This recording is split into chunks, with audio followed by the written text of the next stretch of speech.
નમસ્કાર વિદ્યાર્થી મિત્રો, ધોરણ 11 વિષય એસપી પાઠ 5 નિયમનપત્ર વિભાગ 2માં બરાબર.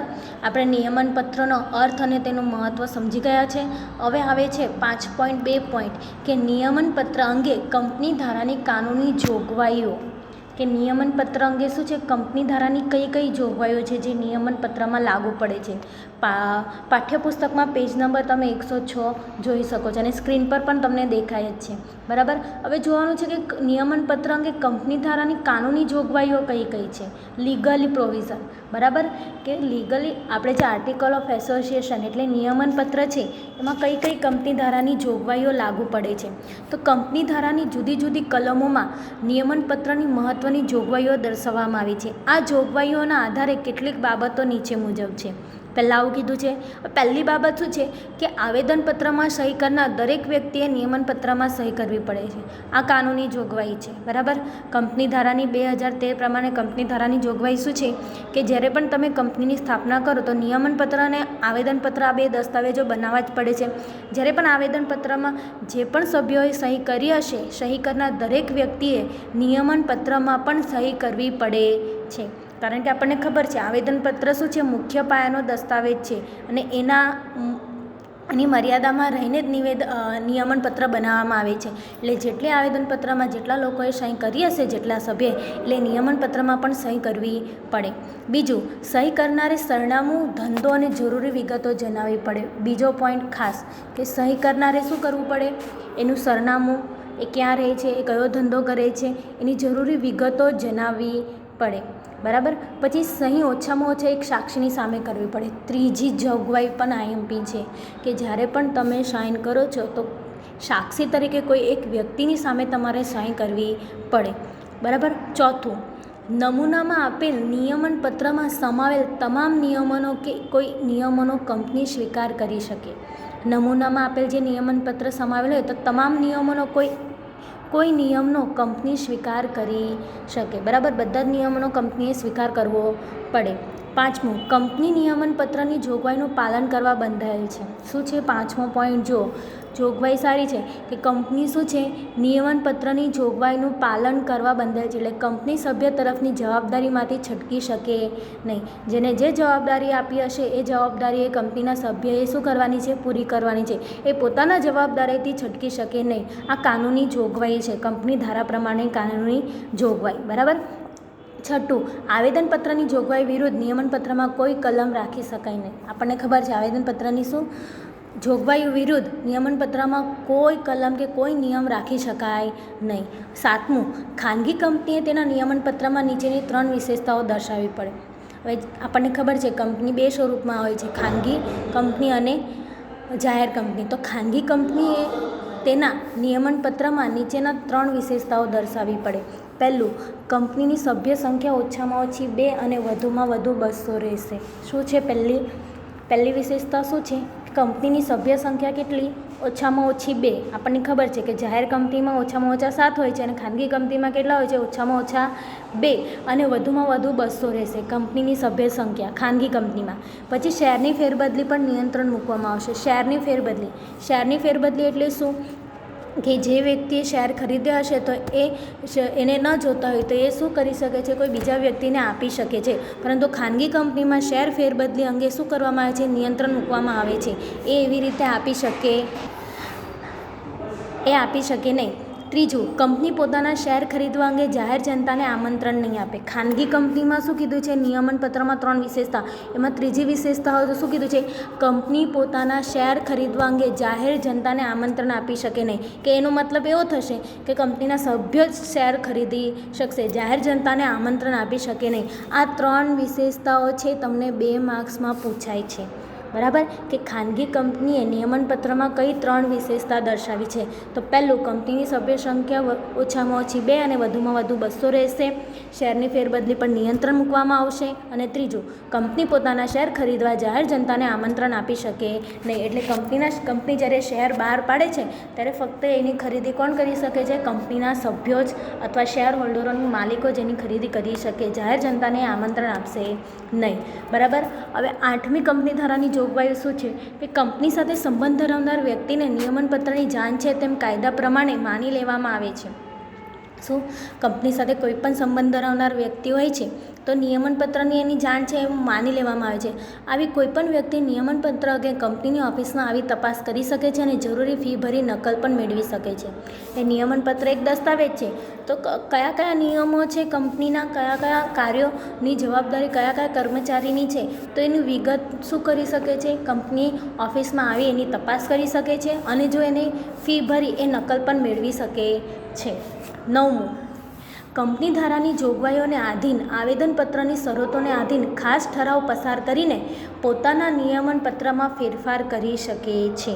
બરાબર, પોતાની જવાબદારીઓમાં શું કંપની ફેરફાર ક્યારે કરી શકે છે કે કંપની ધારાની જોગવાઈઓ, કંપની ધારાની જે જોગવાઈઓ છે એને લઈને આવેદનપત્રની શરતોને આધીન એ શરતોને જોઈને ખાસ ઠરાવ પસાર કરીને, કારણ કે ફેરફાર કરવાનો છે એટલે ખાસ ઠરાવ પસાર કરવો પડે. ઠરાવ બે પ્રકારના હોય, સામાન્ય ઠરાવ અને ખાસ ઠરાવ. તો જ્યારે પણ ફેરફાર કરવાનો હોય તો ખાસ ઠરાવ બરાબર કંપનીના સંચાલકોની સામે પસાર કરીને પોતાના નિયમનપત્રમાં ફેરફાર કરી શકે છે. આ 9મો પોઈન્ટ. 10મું, નિયમનપત્રમાં આદ્ય સ્થાપકો તરીકે દર્શાવેલ વ્યક્તિનું સોગંદનામું, જેમાં પોતાના કંપનીની સ્થાપના, રચના કે વ્યવસ્થાપન સંબંધના કોઈ ગુનામાં પોતાને દોષિત ઠરાવવામાં આવેલ નથી તે પ્રકારનું નિવેદન આપવું પડે.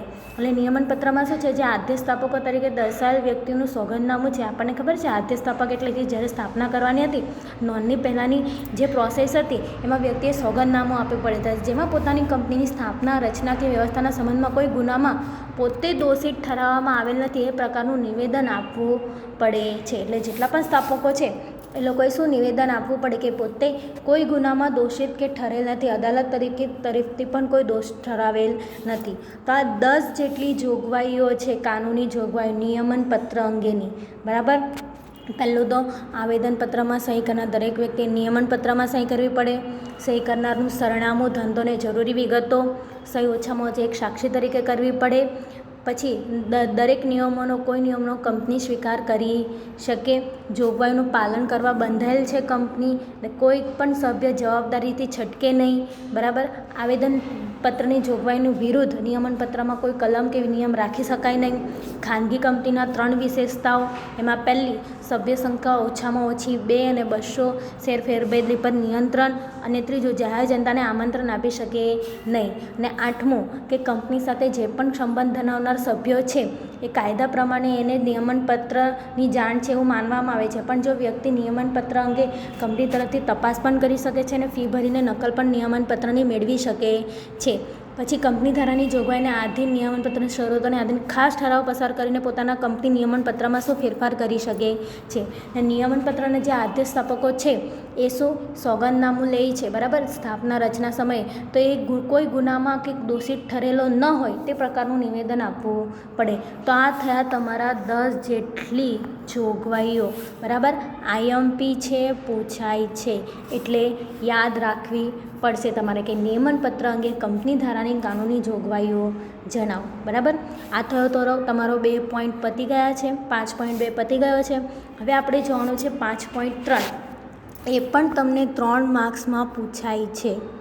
બરાબર, નિયમનપત્રમાં સમાવવામાં આવતી વિગતો, કે નિયમનપત્ર જે દસ્તાવેજ છે એમાં કઈ કઈ વિગતો સમાવવામાં આવે છે. બરાબર, તો સામાન્ય રીતે નિયમનપત્રમાં નીચેની વિગતો આવરી લેવામાં આવે છે. પહેલી, જો પ્રાથમિક કરારો થયા હોય તો તેનો સ્વીકાર કર્યો છે કે નહીં. પ્રાથમિક કરારો એટલે કયા, જે પહેલેથી જે નોંધણી કરવામાં આવે છે ત્યારે પ્રાથમિક તપાસ, વિગતવાર તપાસ, વ્યક્તિનું સોગંદનામું, નિવેદન, એ બધા પ્રાથમિક કરારો થયા હોય તો તેનો સ્વીકાર કર્યો છે કે નહીં તેની વિગતો જાણવામાં આવે.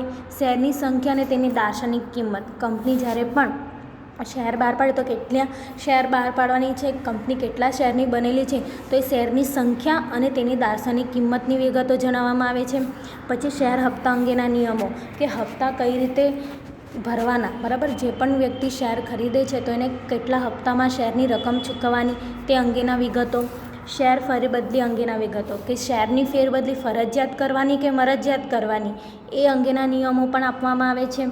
શેરની ચૂકાયેલી કિંમત અંગે કંપનીનું નિર્ણય. બરાબર, જો શેરની કિંમત ચૂકવેલી ન હોય તો કંપની પોતાનું શેર લિયન ધારણ કરી શકે છે. એટલે કે જે વ્યક્તિ પાસેથી શેરની કિંમત લેવાની બાકી હોય એના પર પોતાના લિયનનો અધિકાર મેળવી શકે છે. લિયનનો અધિકાર એટલે શું કે શું કરી શકાય, જો એ ચૂકવવા અસમર્થ હોય રકમ તો એ કંપની શું કરી શકે છે, દેવાનો બોજ એનો હળવો કરવા માટે એની બધી મિલકતો શું કરી શકે છે, કબજે કરી શકે છે. એ એનો અધિકાર છે. એ મિલકત વેચીને પોતાના નાણાં લઈ શકે છે. પછી શેરનું પ્રેક્ષણ અને શેર જપ્તી અંગેના નિયમો. કોઈ વ્યક્તિ એને નોટિસ આપ્યા છતાં પણ હપ્તા ભરતો નથી તો બરાબર 14 દિવસમાં એના શેર શું કરી લેવાના, જપ્ત કરી લેવાના. તો એ અંગેના નિયમો. અમર્યાદિત જવાબદારીવાળી કંપનીમાં સભ્યોની સંખ્યા અને તેમાં રોકાયેલ મૂડી. અમર્યાદિત જવાબદારીવાળી કંપની એટલે જવાબદારીવાળી કંપની છે પણ હજી જવાબદારી કેવી છે, અમર્યાદિત. તેમાં સભ્યોની સંખ્યા કેટલી છે, તેમાં રોકાયેલ મૂડી કેટલી છે તે અંગેની વિગતો. ખાનગી કંપનીમાં શેર હસ્તાંતર પર નિયંત્રણ એટલે ખાનગી કંપનીમાં જે શેર ફેરબદલી કરવામાં આવે છે એના પર નિયંત્રણ મૂકવામાં આવે છે. સામાન્ય સભા સંબંધી નિયમો. સંચાલક મંડળની સત્તાઓ અને ફરજો કે સંચાલક મંડળની કઈ સત્તાઓ છે, એની ફરજો શું છે. સંચાલક મંડળ એટલે કંપનીનું આખું ડાયરેક્ટ કરનાર, બરાબર. સંચાલક મંડળ તો તેની સત્તાઓ શું છે અને કઈ કઈ સત્તાઓ આપવામાં આવેલ છે, એની ફરજો શું છે એ અંગેની વિગતો. અને ડિવિડન્ડ અંગેની વિગતો કે ડિવિડન્ડ જે છે અર્ધવાર્ષિક ચૂકવવાનું કે વાર્ષિક ચૂકવવાનું કે વચગાળાનું ડિવિડન્ડ, તો એ બધા અંગેની વિગતો નિયમનપત્રમાં સમાવવામાં આવી છે. એટલે 3 માર્ક્સમાં પૂછાય છે, તમારે યાદ રાખવું પડશે. IMP છે કે નિયમનપત્ર અંગેની વિગતો સમાવવામાં આવતી વિગતો કઈ કઈ છે. તો પ્રાથમિક કરારો થયા પછી તેનો સ્વીકાર કર્યો છે કે નહીં, શેરની સંખ્યા અને દાર્શનિક કિંમતો, શેર હપ્તા અંગેના નિયમો, શેર ફેરબદલી અંગેના નિયમો, શેરની વણ ચૂકાયેલી કિંમત અને કંપનીનું લિયન, શેરનું પ્રેક્ષણ અથવા શેર જપ્તી અંગેના નિયમો, અમર્યાદિત જવાબદારી કંપનીમાં સભ્યોની સંખ્યા અને તેમાં રોકાયેલ મૂડી, ખાનગી કંપનીમાં શેર હસ્તાંતર પર નિયંત્રણ, સામાન્ય સભા સંબંધી નિયમો, સંચાલક મંડળની સત્તા અને ફરજો, ડિવિડન્ડ અંગેના નિયમો. આ જેટલા પણ અંગે છે તમને ટૂંકમાં માહિતી આપવામાં આવેલી છે, પરંતુ 12મા ધોરણમાં તમે પાછું વિસ્તારપૂર્વક ભણવાના છો. એટલે આ જે 2 પોઈન્ટ છે તમારે વાંચવાના છે અને લખવાના પણ છે, લખીને મોઢે કરવાના છે, બરાબર. નહીં સમજાય તો વોટ્સઅપ મેસેજ કરજો. કંઈક પણ ક્વેરી મુશ્કેલી હશે તો હું પાછું તમને ભણાવીશ, બરાબર. નહીં સમજ પડે તો પ્લીઝ એકવાર મેસેજ કરજો, હું તમને પાછું ભણાવીશ. અસ્તુ, આભાર.